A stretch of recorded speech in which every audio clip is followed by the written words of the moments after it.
This session is focusing on, is the virtual law firm fact, fiction, or reality?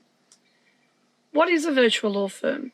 Do we all think about the same thing when we speak about virtuality? In doing some research, Google it, like everybody else would have, I discovered that French thinker Gilles Deleuze, 1925 to 1995, used the term virtual to refer to an aspect of reality that is ideal, but nonetheless real. Real, but not actual. Ideal, but not abstract. Example of this is the meaning or sense of a proposition that is not a material aspect of that proposition, whether written or spoken, but is nonetheless an attribute of that proposition. I believe this means that as humans, we are always trying to reach the ideal. At times, it may seem within reach, but then fades again into the abstract. Many years ago, when I was a young accountant, the introduction of a personal computer into the office led to many conversations about how the computer would lead to a paperless office. This was the image of a perfect office then. Is that what we mean about a virtual office? Or is a virtual office an office continually evolving, no longer living in the box we have known for decades? Does it mean we will never reach perfection because virtual means nearly? It's almost an infinite statement. Or does the term virtual now have a connection associated to digital ability? Does the reality of mass exposure to the medium mean virtuality is something we can take for granted and develop new systems, new processes, and new ideals around this term? Wikipedia defines a virtual law firm as a practice that does not have a bricks and mortar office, but operates from homes or satellite offices of its lawyers, usually delivering services to clients at a distance using technological means of communication. To answer whether a virtual legal firm can be in fact fiction or actually a reality, we need to acknowledge the variation of degrees of virtuality. To some, it may mean just holding all your files in an encrypted cloud. To others like me, it means the essence of how I do business, the efficiencies, processes, and outcomes which lead to better experience for both me and my client. Some believe all services should be delivered online, all communication online, and there is no need for client face-to-face time. Virtuality to me does not mean isolation from my client. On the contrary, my ability to be virtual means I have more time to spend with my clients in face-to-face as well as in online time. You may say that this is counterintuitive. Isn't virtuality about running a non-standard office? No building, no formal office, no posh address in a central location? Yes, and my office is none of this. So what is my model? What was my goal? In all the accounting and legal offices I've worked in over 40 years, fundamentally, nothing has really changed. Really, you might say, well, when I was a very junior accountant, calculators were not standard office equipment. Go figure. I was seen as a disruptor because I dared one of the partners permission to buy one for the office and one with a paper roll. Even worse. There was a very real reluctance to change anything in the office. Dress codes were still strictly just below the knee. Pants were a no-no. True. I later joined a commercial business because they were seen to be more daring with change. Very true. I introduced the fax to the administration office and had a permanent audience for months. People that couldn't believe that you could send a message somewhere else in the world and receive it in paper form here in the matter of minutes. Later, the company I worked for developed the barcode system you see in every retail outlet. The company I worked for were definitely leaders. Later, when I joined my first legal office, I was disappointed with the lack of knowledge the partner had in respect of technology. One of the partners I worked with did not know how to enter his own appointments into Outlook. And this wasn't a partner that was in his late 70s.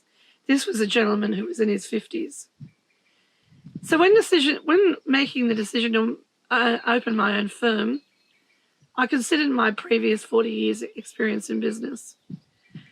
While everyone spoke about the digital revolution, paperless offices, and computers which would be able to do everything, the average office has fallen far short of any of those dreams. Why? I believe the development of a good system comes from an intimate knowledge of the process.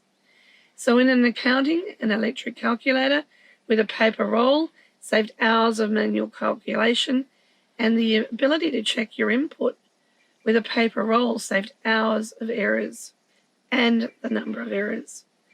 The same as the fax machine. All of a sudden, a piece of equipment enabled faster, more reliable communication with a copy at the other end of exactly the same as the copy that was sent. Software initially killed the typewriter, and at the same time improved efficiency and accuracy. Other software killed manual books of account, again improving time, efficiency, and accuracy, and having the system calculate without error.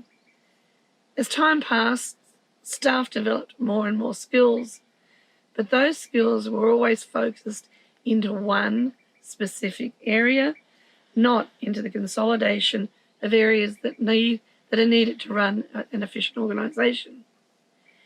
Some processes in law can be easily adapted to a digital world. File storage, customer relationship management, accounting, education, communications. Some areas of law can also be adapted, such as conveyancing, including verification of identity, whereas other areas, such as wills, are still regulated by legislation, and specifically around issues such as mental capacity, which is very hard to determine digitally. In setting up my office, I made these following points. I wanted to make my central focus my clients. I wanted to give them time without fear of cost. I found most clients in my demographic and law type still wanted to meet the lawyer in a real-time situation. I wanted to dedicate 20% of my time to pro bono clients. I specifically work in the elder abuse area, and it is something that I've become very committed to. I wanted to give a fixed fee service and completely take away the fear of cost. I wanted to set a geographic area in which I would concentrate so that I would look at different forms of marketing in that area until something worked. I wanted to keep my office running costs as low as possible, so I set up my office at home.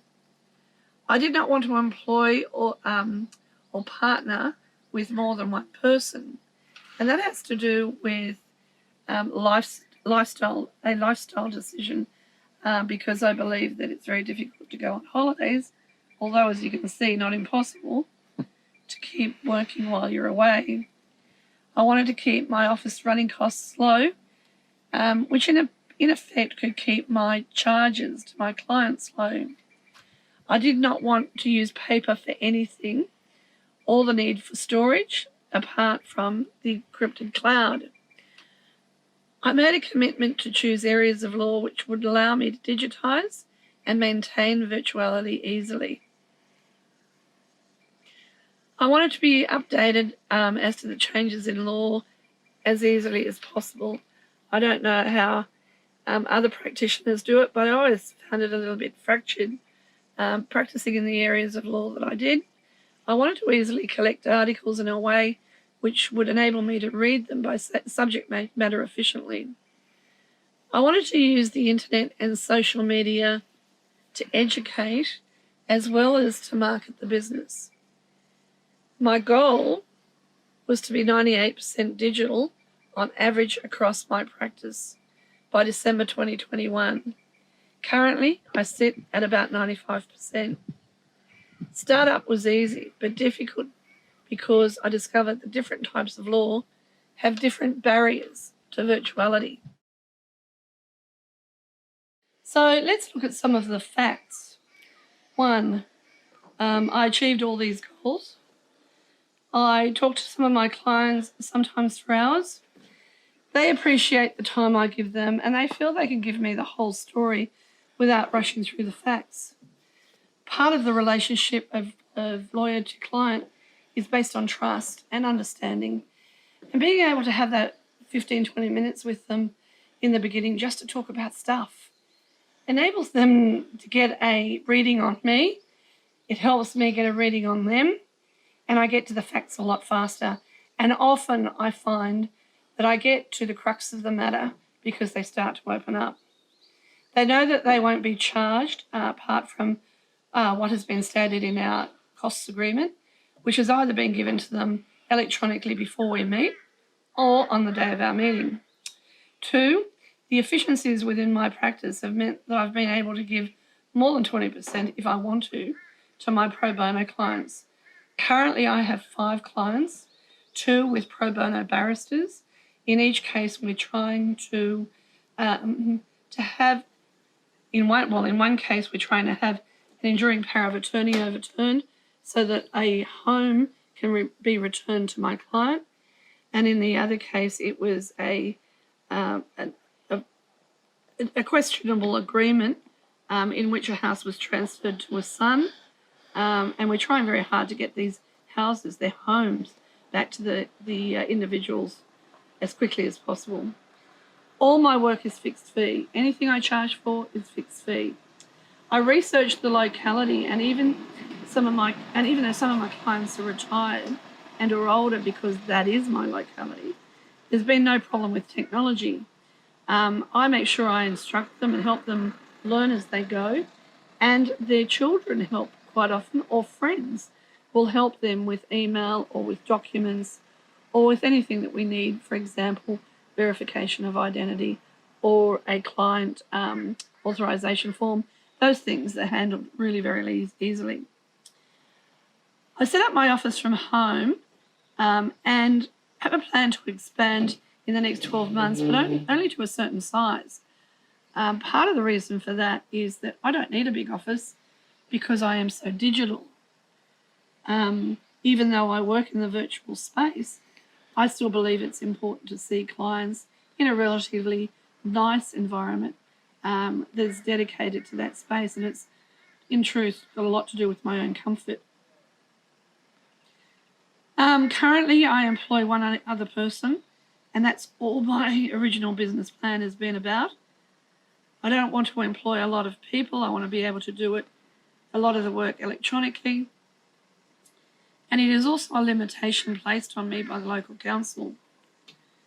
My running costs have been a lot lower than I anticipated in my first 12 months budget. The reason for that is that all of my software is by subscription. If the software doesn't suit my needs, I terminate it. I'm very fastidious about that. It has to meet a certain goal for me to accept the software. I pay when I use the service, and experience has taught me that one software package will never provide all of the solutions. But what I have done is match together software that gives me the ability to maximise my digital capability. The only paper used in the office at the moment is for wills. Once the will has been signed, all documents associated with the client is scanned and filed. The scanning is compiled into an electronic portfolio. So if I have to look at the file that is presented to me digitally is exactly the same as a paper file. It means that I can flip the pages, I can go back. It's what I've been doing my entire life. I found having to look at software running from top to bottom really frustrating for me. So having this portfolio system is really simple. It saves me an enormous amount of time. And my clients also know that no originals are kept in my office. if they come to me later on wanting some information, they know it will be electronic. In my practice, I practice in wills, estate administration, enduring powers of attorney, advanced health directives, property law, all types, especially rural property law. But I do conveyancing. I do business law, and I do and civil law alongside doing elder abuse law.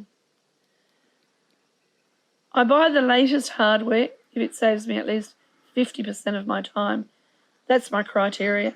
If the hardware doesn't do it, I don't buy it. Recently, I bought a remarkable tablet.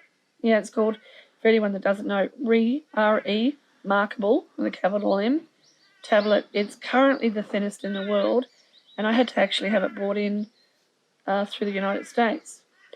It's like paper to write on. I put it down beside me. It has margin. It has lines across the page. I write on it. My hand laying on the paper while laying on the tablet, it's just like lying on a pad. The great thing with this tool is that if I'm in a meeting and I'm taking file notes, which we invariably have to do when we're in a meeting, I take file notes, extensive file notes. As everyone knows, those file notes are a really important piece of documentation we keep as lawyers. But I always wanted mine typed so that they would be very clear for any future need. That typing incurs costs. What this tablet now does for me is I write on it, it converts it to text, and then sends the email into a file, at which time it is then copied into the client file. It saved me more than 50% of my time, and it has saved me an enormous amount of time in staff costs. The money that I used to spend on staff doing that, I've been able to redirect in other more important areas of development in the practice. Equipment, as I said, if you're setting up an office or you're in an office, always have the latest portable hardware available within your budget. There's some amazing tools. Even this is being filmed on a DJI Osmo, which enables the operator to move around with my headshot. It follows me, and it also means that my moving up and down doesn't look jittery on the file. Have a highly encrypted system in place to protect your client files, and that means having an IT person on call at all times, which I do.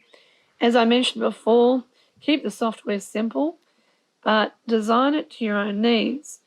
In my case, I use Office for Outlook. I use Office for Word, for Excel, PowerPoint, all of those great tools we all know how to use. But I mix that with Adobe DC as well, the most powerful one I can buy. It costs me $20.99 a month. It means I can convert PDF files, make changes, be able to use those documents that the government loads online, which in a lot of cases aren't as functional as we like them to be. It's a breeze with Adobe DC.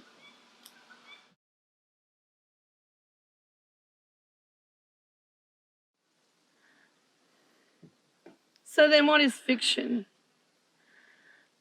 I believe that fiction is that we all at some time believe there is a model which will suit every single legal firm. Seems a bit odd that I'm sitting on a Galapagos turtle. Anyway, this is the fiction. While at the time of computerisation of accounts and online invoicing, there were reports about time saved, there are still people today who struggle with setting up their template for an invoice. Specialities within larger legal firms deal with things like setting up invoices, templates, etc. But as a sole practitioner, it's something we've got to do alone. And in any digital office, we need to have somebody there who knows how to do that. And in 40 years, every single piece of software I've ever used has been different. And I'm sure everybody out there acknowledges that they've come across there. There are now legal firms that say that they are totally within the virtual space. Their marketing tells us that they do not need to see us physically. that all communication is done by email, fax, online services. Fax, that surprises me, but there might still be people out there using fax or phone. Just after the COVID-19 lockdown earlier this year, I visited my medical practitioner. He was confused, he was dismayed, and he really struggled with the concept of telehealth. While he logically understood the need for the service, he pointed out that the best physicians are those that look at people, the body language when they walk into the room, how they walk in, how they carry themselves, how they answer questions when they're seated in his office. He said that he found real difficulty in assessing those people now because he didn't see them anymore.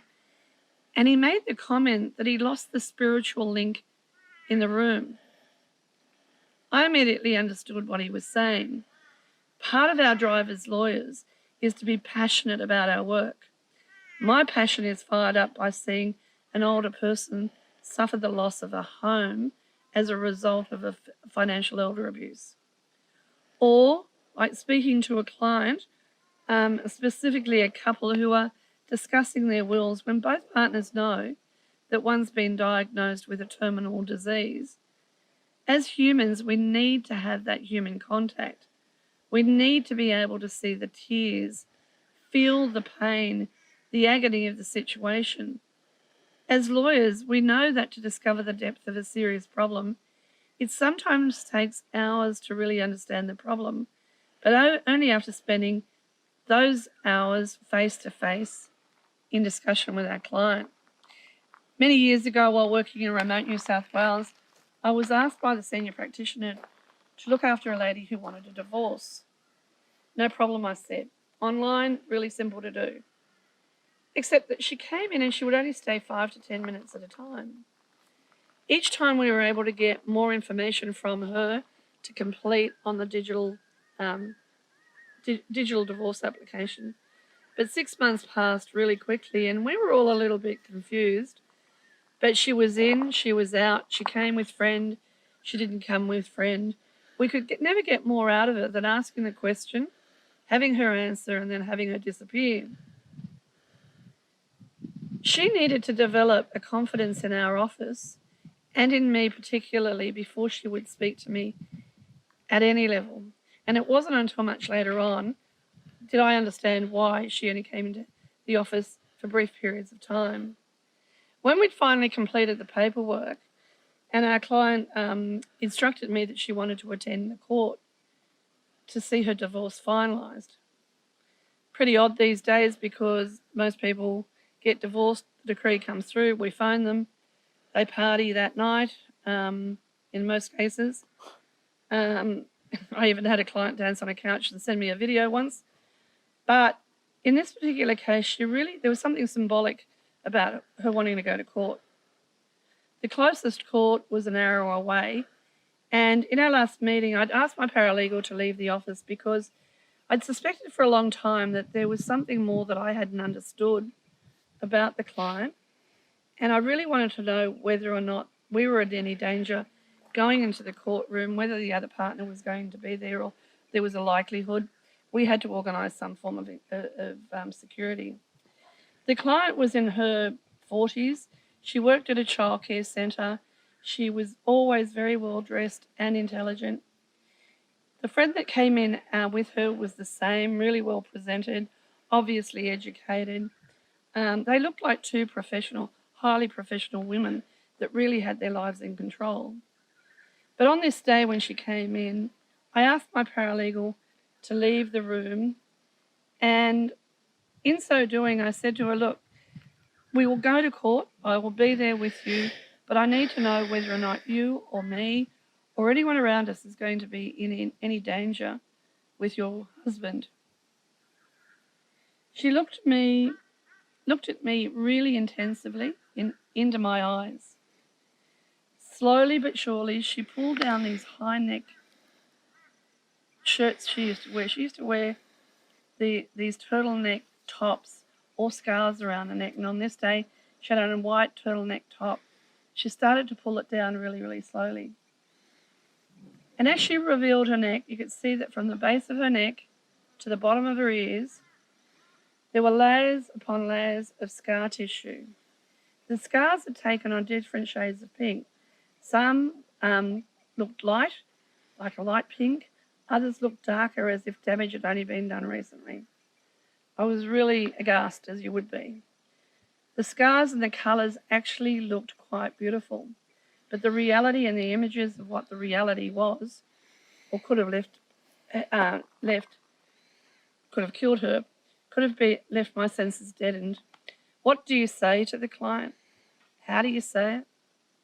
I looked at her and saw the pain in her eyes. She started to speak really slowly.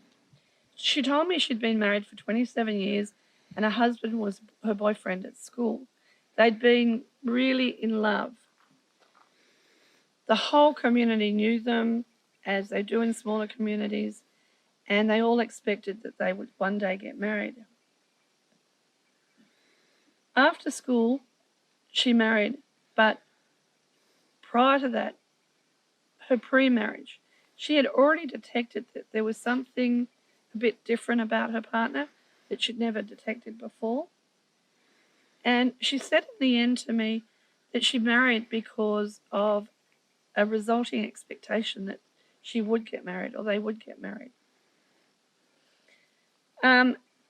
When she finally did get married, her husband took her, and on the night of her marriage, took her to the room or the resort where they intended to spend their honeymoon. He sat her down on the bed and had a discussion with her about what his expectation was about the future of their marriage. They'd never discussed anything like this previously. There'd not been even any discussion about children, even though they'd been going out for a long time. And she thought it was a really odd thing to do on the night of her marriage, on her honeymoon night, that her now husband would sit down with her and discuss what they were going to do in the future and his expectation as to what her role was going to be. She started to object to some of the rules that she could see coming out of this. And of course, she was disappointed, she was hurt. This was her wedding night. She'd envisioned it quite differently. She could see that he was becoming more and more agitated as the discussion progressed. And then all of a sudden, out of nowhere, he jumped up off the bed and he held her against the wall of the room. He pulled out a very sharp flick knife and he lightly cut her throat. I asked her why she did not leave immediately. And she looked at me and she said, fear, shame. Her parents had paid for the wedding and they weren't very well off. And she didn't want them to lose or to really ask questions that she wasn't going to be comfortable answering. She really just didn't want to upset anyone. She'd hoped it was a one-off event, but for the next 27 years, he continually held her against the wall and cut her throat at different levels, depending on his anger, and every single time he would let her know that all he had to do was push a little bit harder and he would kill her. So here we are in the conference room alone. Lawyer and client. I'm not a psychologist, I'm not a psychiatrist, I'm a lawyer. So what do I say to her when I've gained that knowledge, and how do I say it? I asked her the question, what had changed? Why now? Why after 27 years? She replied that her parents had passed away, both of them, and she'd come to a point where she no longer feared death. It didn't matter that her husband said, I will kill you. She just didn't fear it anymore, and she didn't fear the results of it anymore. So I said to her, well, what else, like things like this don't happen at the flick of a switch. And she said no, but with her parents passing away, the fear of the shame had passed. Also, her friend who had now been talking to her, had become a friend over a number of years, had been speaking to her about how to remove herself from the marriage. She also realised that her husband was getting older and that his physical presence had changed. So she made the decision that she would take that step and listen to a friend who had told her that there was a different world out there. I, of course, immediately asked for security at the courthouse and made sure that the local police knew of the situation. On the day we attended court, the husband was there. In the courtroom, we could see him sitting in the bottom row.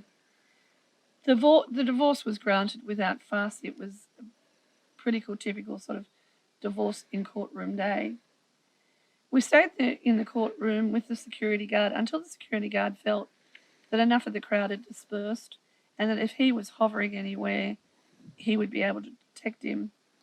As we left the courtroom, we noticed a husband had collapsed on the floor into a fetal position, and he was actually weeping loudly.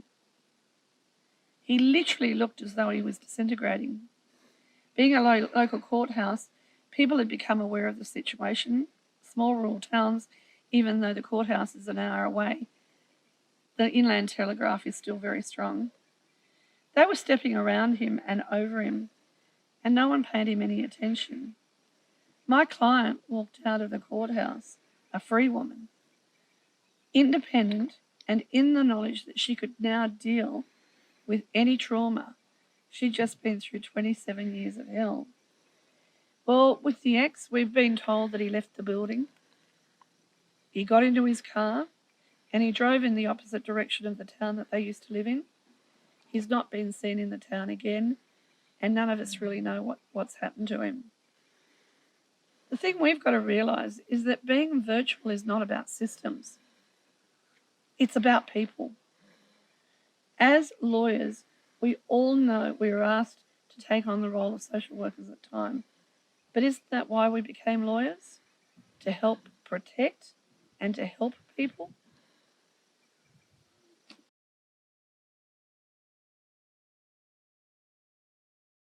Yep. So we're now up to reality. The reality, as we all know, is that there is probably an infinite number of scenarios in a legal office environment. Some clients who deal with technology on a day-to-day basis, who don't want to spend face-to-face time with a lawyer, will embrace that law firm that meets those objectives. But those dealing, for example, in family law, may find it much more difficult to engage with a client when only digital communication is involved. Like the doctor mentioned previously, a lot can be read into a person's body language. My experience tells me that there will be lawyers whose strength remains in the personal contact and those lawyers that prefer distance from their client. Both will find a market. My experience also tells me that the development of a virtual office will continue to be organic. That is, it will change over time as the need for certain services change. I've been asked to speak about my successes, failures and pivots. Without doubt, my greatest success has been the focus on my clients and providing them with the service they expect. The greatest tool for marketing a business is still, and will be for many decades, word of mouth. My clients speak to their friends and family, which enabled my practice to grow 100% every month since my doors opened on March the 3rd, 2020, even through COVID-19. I've marketed the business both digitally as well as in print, but each program is based on specific marketing programs, and every marketing program has a digital content, even those that are in print form. My greatest strength, I think, is my ability to set up systems and to maximise the use out of those systems. How many offices have we been in where the software is being used only 60 or 70% of its capability? Turning it that extra notch will make such a huge difference in time saved and efficiency in that area. I personally will not sacrifice my clients' need for face-to-face time to the system. I will use the systems to enhance my ability to save time, which means I can give more time to my client. The side benefit has been that I've been able to think about my firm and where I would like to see it in a month, a year, and 5 years.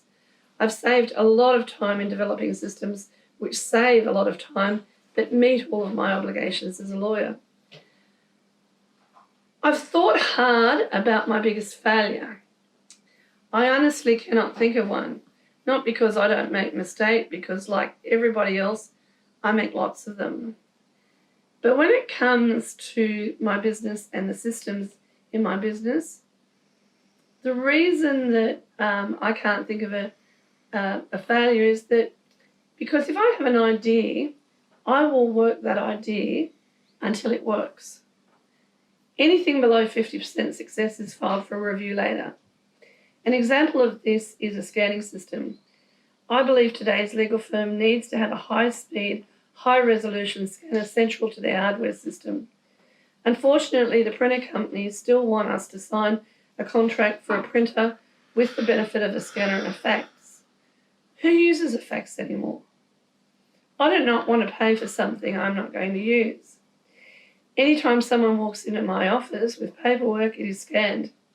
If for some obscure reason I need to print something, for example a will, it will be signed, executed, and then immediately scanned, and any other paperwork regarding that file removed from the office as soon as possible after the completion of the file. Long term, I believe there will be no need to print any document, and the sooner we can develop systems around that, the better. The same applies for me for pivot moments. I was speaking to electrician in the early days of my business. He, like me, had tired of doing business the same old way. Yellow pages, making phone calls, networking for an electrician, apparently. But he was tired of that as well. He was marketing his business entirely online, using online marketing sites to promote his business, including Airtasker. He acknowledged it had been a hard few months of his business. We both embraced, I guess, the idea of eating Vegemite for a long time. But as people were getting to know him and understand he was not a normal Yellow Pages electrician, but one embracing these new ideas, they stuck with him. He is now my electrician for both the business and my home. He and I agreed being virtual meant using virtuality without harming the human contact, but maximising the exposure of the business. He and I also agreed we both remain focused to our goal, and now both of us are doing really well. The pivot moment was stay with your gut, believe in yourself, and keep working that idea. Do I believe in virtuality and the virtual office? Absolutely. Look at where I'm filming this in the middle of my holiday after spending a few hours catching up with work. I'm in this beautiful location at the Sapphire Caravan Park in Sapphire on the top of a hill, and I've been able to move around the place to do this video. No time was I scheduled to do any work while I was away, but I kept in touch with my email and my clients. Easy. Mobile phone, computer, internet facility. You can do everything these days without an office. Absolutely brilliant. So, we hope you enjoyed this session. If you would like to receive an update about the work of the Centre for Legal Innovation or Australasian Legal Practice Management, please be sure to follow them on LinkedIn, Facebook and Twitter, the same as me, Monicka Baird Co. You can catch me on LinkedIn and Facebook, or you're more than welcome to email me at mon@mbclegal.com.au. Thanks for your time today. I'm back to holidays. Goodbye.